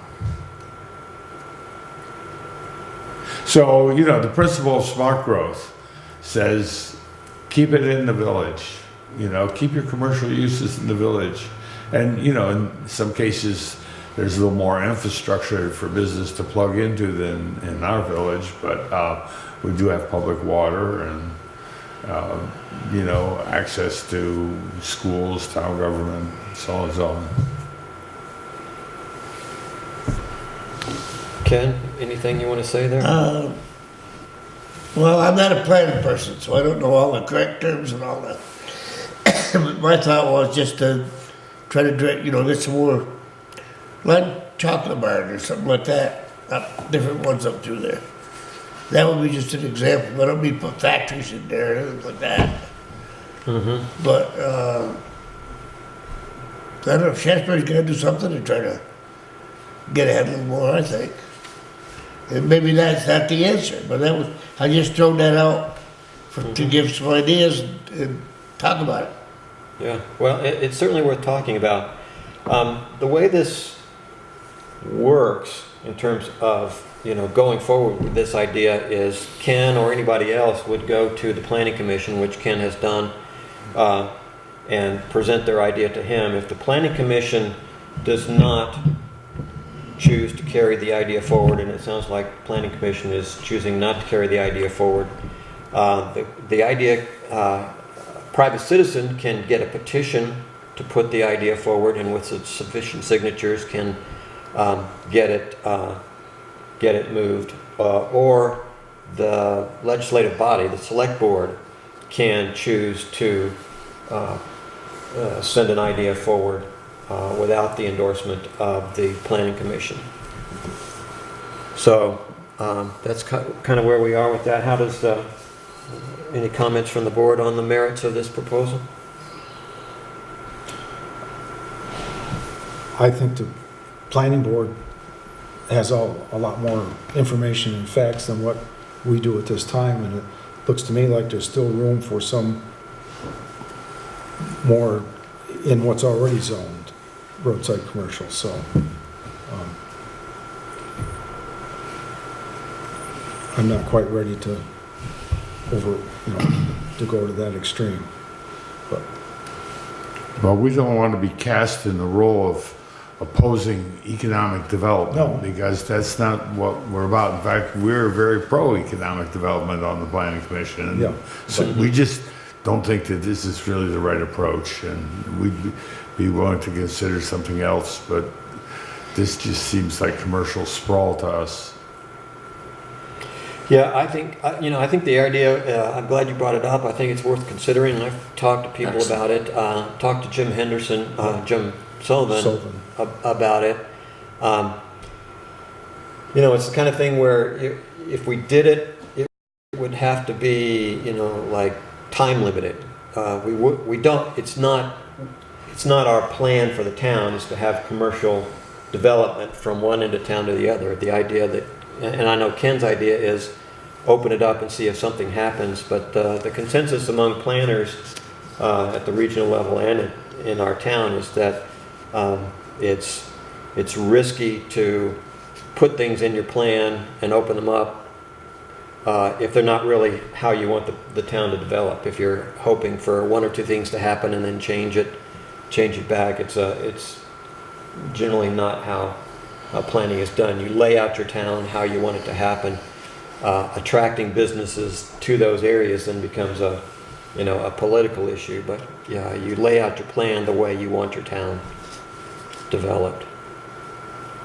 I think business is in transition. I think we still haven't decided what we need and what we don't need. It's, you see the big box stores closing down, and the little entrepreneurial things coming, but we have issues with accessibility, and I think those have got to be, and population. And the population is decreasing as opposed to increasing, and getting older. So it's another issue that we've got to deal with. So I think keeping things the way they are at this point with the, and keeping them concentrated in the core area. Well, let's think about it this way. We think that the most likely major commercial development for Shaftsbury would be a dollar store. And that would be awful. Well, but nothing in our zoning prohibits that. I know, And that's not the question that zoning asks. I know. Zoning says this is allowed, not do we need it. It's scary. So, you know, if you say, well, that's a possible scenario, and every town around us has one, Yeah. why not Shaftsbury? We think this is a real possible eventuality. Like a Dollar General, something like that. Yeah, something like that. You know, the model that you see in Arlington or Pownell. Yeah. Yeah. Yeah. It's Okay. actually not a bad idea. Well, I think it sounds like there's not a consensus on the board to move with this. So, Ken, I appreciate you bringing it up. It was worth talking about. While we're The on other thing, Tim, my thought was, you gotta have a location where you got good roads to whatever you're gonna build. So that was what I was Yeah, thinking along that way. yeah, you're absolutely right. And I think, you know, the plans we have with our new road foreman for getting all of our roads in better shape point toward better times for economic development. While we're on the subject, I'll mention briefly, I sent an email out to the board and to the planning commission late today, so you probably haven't seen it, but I was at the Connectivity Summit on broadband and cell connectivity for Southern Vermont. This is the second one that's been held. That was last Friday in Dover. The emphasis in this issue was on towns doing it themselves, figuring out their broadband problems, because nobody is going to do it for us. We'd hoped the feds were going to do it. The state hoped the feds would do it. We hoped the state would do it. I've, in forums asked the governor about it, and it's clear that he's not inclined to at least continue the kinds of things that have been tried in the past, where we paid companies like VTEL to do things that they half did. A couple of things that were notable were one thing that I knew about, and I have mentioned, I believe, in this forum, is EC Fiber, which is a district and a company in central Vermont that is building broadband at a community level. They built a broadband company, and they are laying fiber optic cable to homes in low density areas. And they're telling me that they're making it work. They're a nonprofit, but they're keeping their head above water, laying fiber optic to towns where the average density is 6 houses a mile, which Comcast and Fairpoint won't touch. So, it says it's possible. I knew that was an example, and I wondered if that was something that we could repeat here. At this conference, I learned about a couple other towns that are doing that same thing, 2 or 3 towns. One was in Massachusetts, a couple in Vermont, who are engaging right now in essentially trying to copy the EC Fiber model to get broadband to their town. Interestingly, in a side discussion I had with Jim Sullivan, from the director of BCRC, he was pointing out that, for places like Shaftsbury, it may make more sense, instead of trying to spin up a multi-million-dollar company from, the ground up, to identify those areas where coverage is missing, where, there's still places in town that have essentially no broadband. But we really don't know where those are. But if we could find out where they are, maybe there's an easier solution than building a company up. Maybe we could get grants to, pay Comcast to lay that cable line down the road, like certain landowners have done. I know Mitch Race, who used to be on this board, paid thousands of dollars when he first came to town to get Comcast to run a wire to his house, because they didn't see it as economical at the time. that was, I think, an interesting take, and certainly a task that seems kind of more doable than spinning up a broadband nonprofit company from scratch. But another big point of this summit was on a survey. This summit is put on by the Southern Economic Zone that's spinning up right now, and we spent a good part of the conference talking about and designing a survey to find out, not only what internet coverage people have, but what they want and what they'd be willing to pay to get better. And it occurred to me that one thing maybe we could do is participate in that survey. It's still kind of nebulous. I'm not sure how much funds the Southern Economic Zone has to cover the whole area, but for $1,500 we could send a postcard to everybody in town, or we could think about maybe something more extensive, like door-to-door type of surveying with volunteers or whatever. But I know the Planning Commission has talked about this before. They've talked about it recently in light of the town plan. I was in on that discussion, and I discouraged them from trying to do it at the time because coverage maps are hard to come by. Companies are loath to release them because they consider it a competitive disadvantage, and sometimes they like to claim they're covering more than they actually are. But it seemed to me that, in light of this push from the Southern Zone, that we could help with that effort and help ourselves just to know who really doesn't have coverage in this area, and see if maybe there are ways that we could explore to get coverage into those areas short of one of these great multi-million-dollar homegrown broadband efforts. So Well, I'm glad to see we're still having this conversation. At the time of the last town plan, the Planning Commission with BCRC actually tried to map coverage, cell phone coverage, broadband coverage. And we got so much conflicting information. In the end, we had to abandon the project. We couldn't be sure of our data. And the providers would tell us, oh, well, we cover all the way down that road to North Bennington. And yet we knew people on that road and they didn't have any service. So we, finally the deadline was looming and we threw up our hands and said, we're not going to succeed at this. And we've had the debate about this round of town plan revision. There's one school of thought that says, well, this is just a snapshot in time and it'll change in 6 weeks, 6 months. A year for sure it'll be different. And so how much value does it really have? By the time people go back and refer to their town plan, this will all be outdated. I think it moves that fast. I could be wrong on that.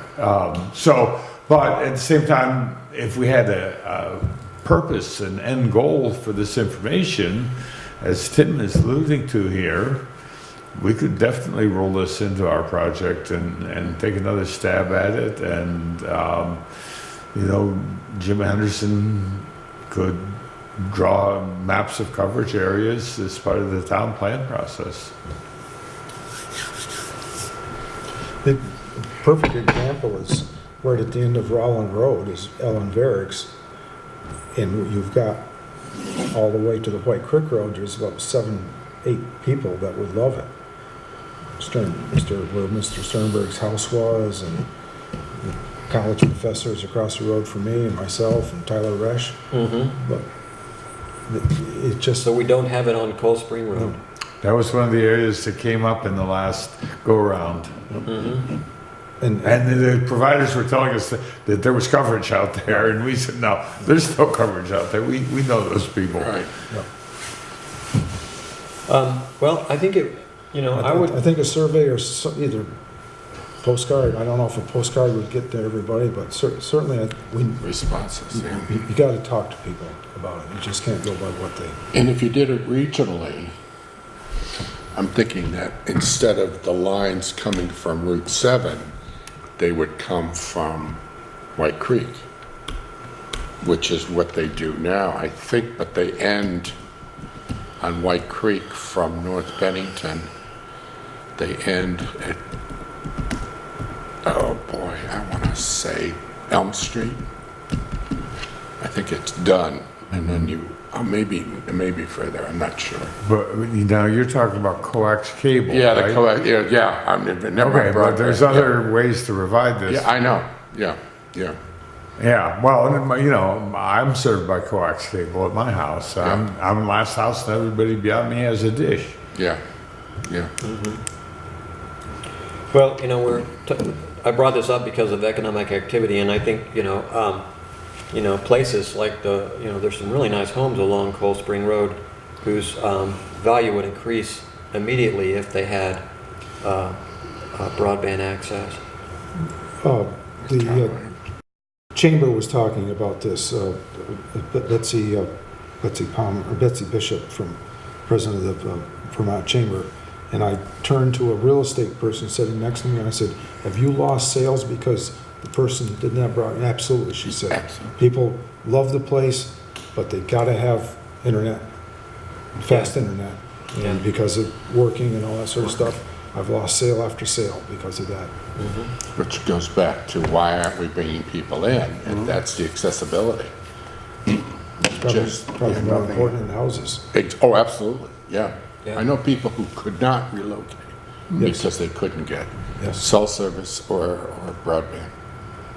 Yeah. I moved to New York.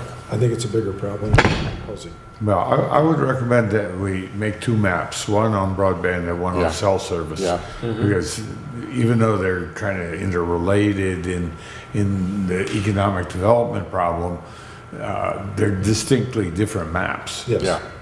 Yeah. And it's inexcusable in this day and age. I mean, you think of the rest of the world. Africa runs. Africa runs You're on absolutely broadband. right. Yes, no, Yeah. I know the truth of that. Yeah, I mean, it's absolutely insane. Well, they bypass landlines. Yes, yes. Yeah, absolutely. I mean, and they were perfectly set up for that. They couldn't afford it, but broadband was perfect, and cell service. And they're plugging in their phones to recharge them on solar. I mean, come on. Well, how about we suggest that the Planning Commission does, as part of the town rewrite, look at getting from providers coverage maps, and I will work with them on figuring out how we verify and fill in those coverage maps by either door-to-door or mail survey to find out Yeah. what's really on the ground. Tim, how do you get an accurate map on the cell phones? Because your coverage maps, ain't no way I've ever seen them match what you actually got. You make a good point. I think cell phone's harder than Different broadband. carriers have different, Yeah. Right, Dead that's spots. true, that's true. Yeah, I think the scientific answer is you've got a cell phone from every carrier and you walk around and see what kind of signal you got. I think that's the only one. see how many bars you got. Yeah, short of that, I think you take the coverage maps from the cell phone providers, and then we go and talk to people who A couple are people. supposed to be getting Sprint signal and ask them if they do. I think that's how you do it. Good. Okay, well, we'll be glad to tackle this problem. Yeah, that'd be great. As I say, it defeated this last time. Yeah, I thought you would. I mean, like I say, I talked you out of it before, but I think we, since it's becoming a push, since it's becoming a push of the Southern Zone, I think it's worth Yeah. joining in on that. So we'll make that a task. get the Good. state to do it. Thanks, Chris. Thank you. Lodge update, cemetery mowing, roadside commercial, other business. We have some listers, errors, and omissions that need correcting. Yes, we have 4 from the listers, I'll pass them down. 4 different properties that they've revalued. They need the board to sign off on. Okay, the first one here The listers would like to correct and amend the property valuation of Robert Harris, parcel ID 050105. Attorney Marilyn Hand grieved the assessment on behalf of her client in July by letter, but neither she nor her client were able to make the hearing date. The current assessment of the house and 76 acres plus or minus is $545,100. The property was subdivided and 28 acres and the house were sold on April 19, 2018 for $315,000. The town assessors inspected the property and reviewed the assessment of abutting properties in Shaftsbury. Based upon this, we recommend a reduction in the assessment to $431,614. So moved. Motion to accept the error and omission for the Harris property from Art, Second. seconded by Tony. Any discussion? All in favor say aye. Aye. Aye. Opposed? Abstaining? Do I need to sign this? Yes, please sign it. Okay. We pretty much got to go with their recommendations. Yes. We aren't qualified. Second one, the listers would like to correct and amend the property valuation of Robert Titchener, parcel ID 082034. Ms. Titchener has grieved her assessment in July by letter and was not able to make the hearing date. A portion of her land, 8.18 acres, was unenrolled from the current use program and assessed at $113,300. The listers and assessor examined the abutters' assessments and concluded that the data support a reduction in the assessment of the 8.18 acres to $85,400. So moved. Motion to approve the error and omission from the listers for the Titchener property from Tony, Second. seconded by Art. Any discussion? All in favor say aye. Aye. Opposed? Abstaining? So that error and omission is accepted by a vote of 5-0-0.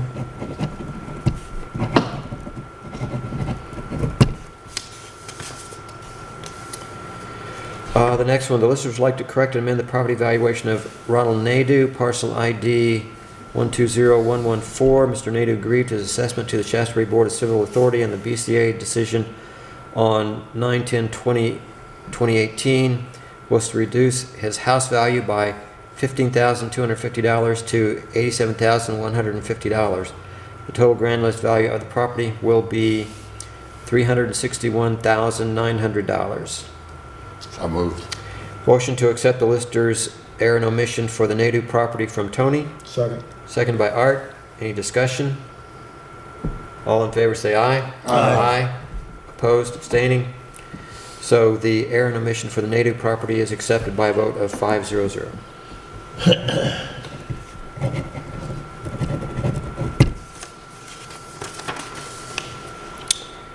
And fourth, the listers wish to amend a previous error and omission for the property of John Cross, parcel ID 180141. In that request for approval, we ask for the correction of an assessment from $51,300 to $5,300. That in the last appraisal in 2010, a 1 was added, making the total value wrong. Now we have a new assessment of the property.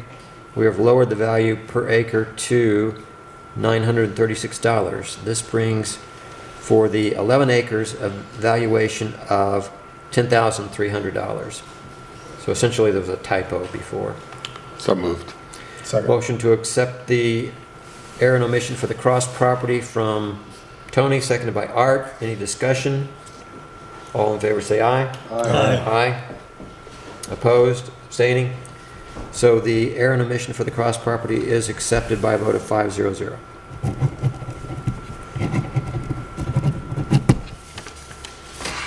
Okay.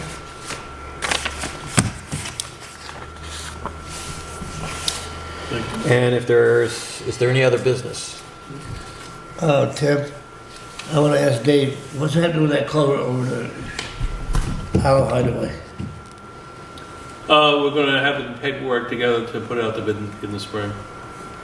We have to finish. Hadn't heard it. anything about it in a while, I just wondered. Oh, yeah, no, since we received the approval this past summer to go forward, we still need to put aside another $30,000 to kick in on our end. So we're looking to hopefully have it done in 2020, the actual construction. So the year after, Yeah, we'll go out to bid in the spring, I'm thinking fiscal 21 or so. So, yeah, go out towards the spring of, that would be 20 to finish in the summer of 21. Summer of 20, which is fiscal 21, Yeah. sorry, I'm confusing myself now, but I want to get on 2 years. So year after yeah, that. Yeah. So, okay. I just hadn't heard it in a while. yeah. No, it's still there, the money's still there. They give you a long time for the structures grant because we need to do one. Yeah, It takes Okay. a while to get that all together so we can do yeah, it. thank you. Okay, then we are to review of action items. Backing up to November 5th, we asked for a wish list and prices for the calendar year 2019 maintenance in the cemeteries. We did receive that from the cemetery committee by email. In our last meeting, we asked the treasurer to look at printing the municipal option by credit card on the tax bill. She's still looking at that. She had tasked herself at that same meeting with a special warrant for tax refunds, which we signed tonight. Dave, did you get a chance to talk to Rob Faley about Yeah. striking a deal to plow Glastonbury? Yeah, we Road? actually had an interesting turn of events. They received a lot of complaints after the first snow, and they're looking for a contractor. So when I called to talk to them about us working some deal with them, I changed that to we'll add on to your contract to the 3/10 of our end. So Rob's going to get back to me. The state process is a little cumbersome. So, Say that, well, the state doesn't want to do it either. So they have a Right. contractor who I know who it is, and I've talked to him. and they would do what? Yeah, they'll add on our 3/10 at the end of the state contract. Because we go all the way up there just to do Yeah, 3/10. to do this little Right. Okay. thing. Well, all they ask Perfect. for is a little sand, which I said, you can have a little sand. Ten- That's how we got in this mess. We were supposed to be giving the state a little sand. Right. Right. So that is moving along. Okay, good. The state doesn't want to do it, so we will undoubtedly piggyback on whoever they hire to do it. Okay, that sounds like a good solution. Good. We had several suggestions for consolidating cemetery funds and dissolving the health fund. I haven't had a chance to talk to the lawyer, have you? No, and I need to talk with Rob about some of the paperwork, and we're still looking for some of the research paperwork. We can fund what the cemetery committee wants to do this spring, but some of these are going to take a little bit more looking for papers before we go to the lawyer. Some of these will be straightforward, what we can and can't do. Perpetual care funds really can't be touched. The main question is the one that we carry on our own books here, which was not passed properly. We need to do something with the healthcare fund. That's another question. That can we just dissolve that, which is hopefully what we can do and repurpose that money. That one we can get to the attorney. The cemetery ones get a little complicated because I've run them by VLCT and they're even like some of these old rules are difficult, but the perpetual care money simply can't be touched. It can only be the interest. Anything that's in the perpetual care trust can't be touched. Yeah, our main interest there was in consolidating the cemetery trust fund and the cemetery perpetual care fund just for simplicity. Yeah, the cemetery trust fund is this thing that was created improperly with the $30,000 in it. That, whether that has to be rolled into that is kind of a question. It wasn't intended to be part of the perpetual trust fund. Now, Grandview's perpetual trust money is perpetual trust money, and that'll be treated just like ours, and we'll see what the legal, we think we can combine them, that's just a technical issue. But it's this one here that it was town money that, just like any other fund, we were committing money into. And then it turns out last year, the year before, when I think I was the first person to actually spend any of it, to find out that the paperwork wasn't exactly correct. So it's a technical thing that just has to be corrected. It can be rolled in directly to the cemetery by voter approval, because this all has to go back to the voters. That's the little one. Health, of course, is the one, can we just dissolve that? It serves no purpose.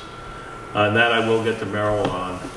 Trying to get this all arranged is taking up a little time, but Yeah. the health fund thing really, because I have notes on that going back to the 80s, that it has no purpose and this money just sits there year after year. Whether it's using it to reduce taxes one year or to put into another fund for another use, it serves no purpose the way it is.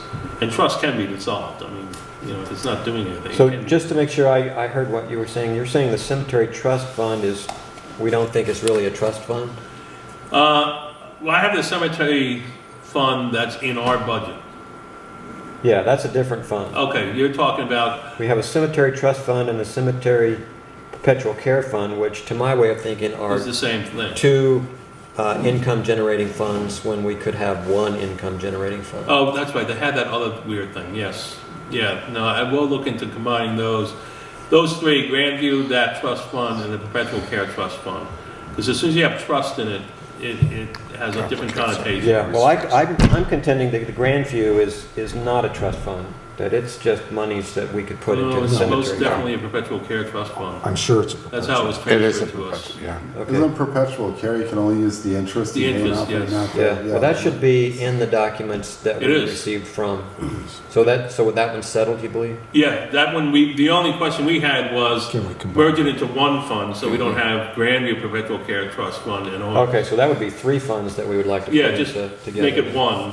Yeah, It would even be easier for the public trustees just to be dealing with one. right. But you get into the donor part, and like I said, I've gone through the books downstairs, and I found someone in like 1930 who donated $100 to the Perpetual Care Trust Right. Fund to maintain their They're great, plot. And it's yeah. like, ooh, then you start getting into donors. That's right. They donated to this trust fund, well, now can I combine that with, I'm not even sure, if it's a quick answer, it might be worth the money to pursue. But if it gets into a real technical issue of how do we combine these without, maybe it's not worth the legal fees. At $200 an hour, maybe we don't even want to get into it.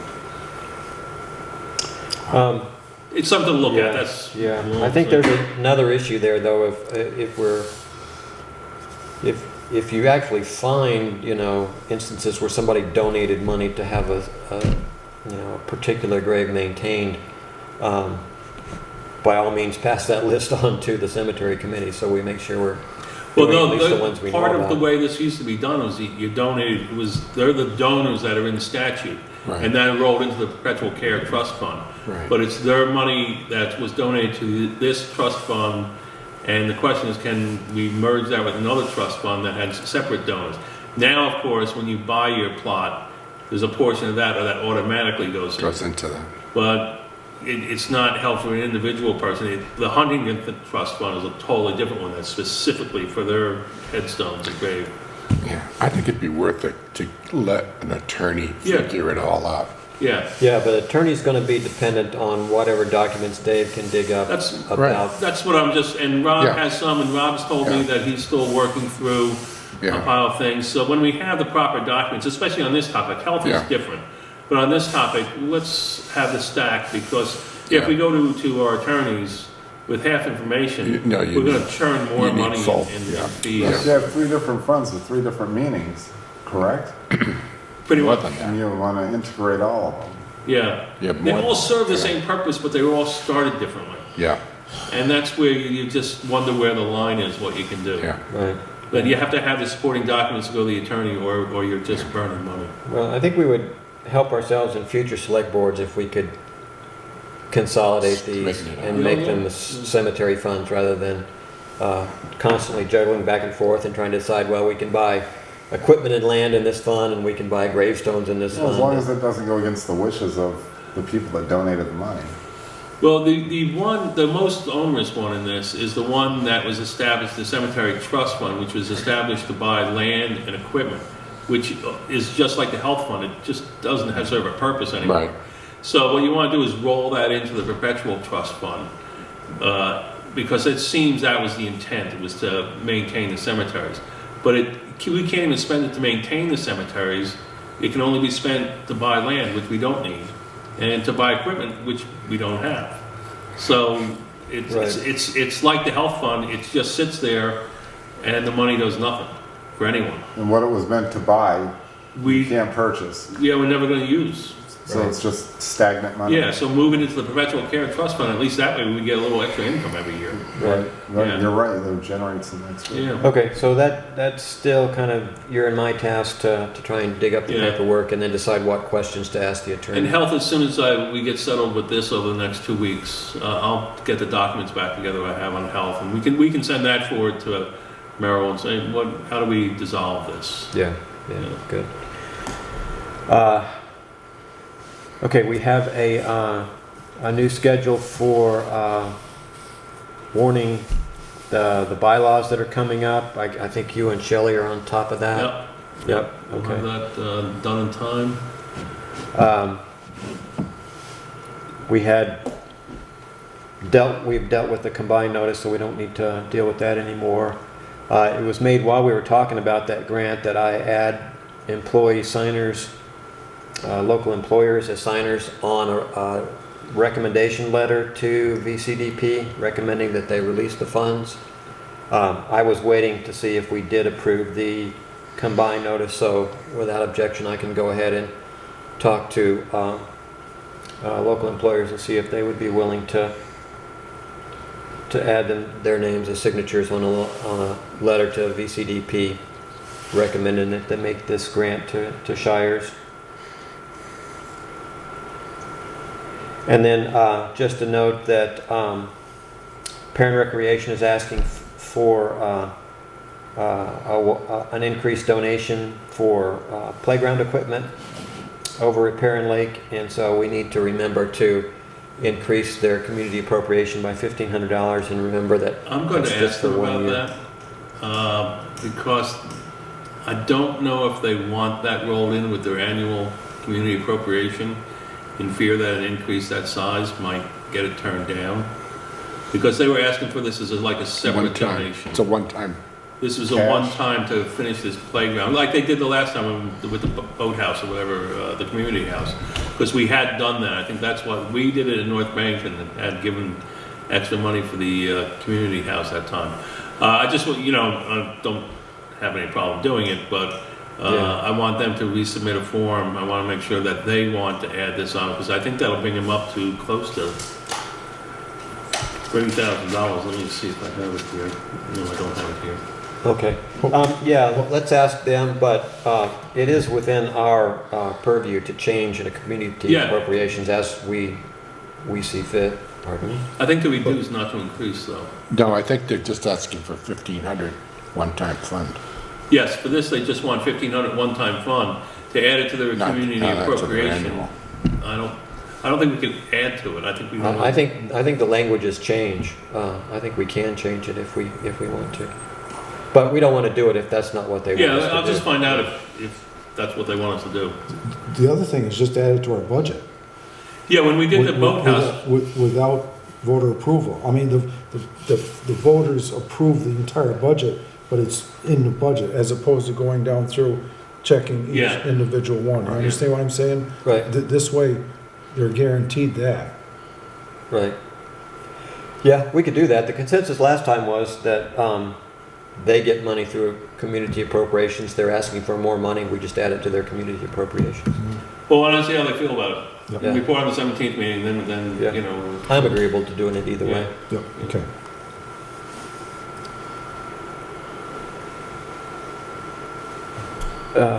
Okay, and then tonight, Dave and I will get info about FirstNet benefit for first responders who can get, starting today, get discounts on their phone bills. Dean and Dave will look at getting a water fountain at Cleveland Park as well as at Howard Park, which we've been talking about for quite some time. I will put the mowing bids information on the web as soon as you send me that. And the Planning Commission and myself will look at trying to map broadband service in Shaftsbury as part of the town plan effort and in conjunction with the Southern Economic Zone effort to map it throughout southern Vermont. And if there's nothing else, I need a motion to go into executive session to discuss a personnel issue. So moved. Moved by Tony, seconded by Joe. All in favor, say aye. Aye. Aye.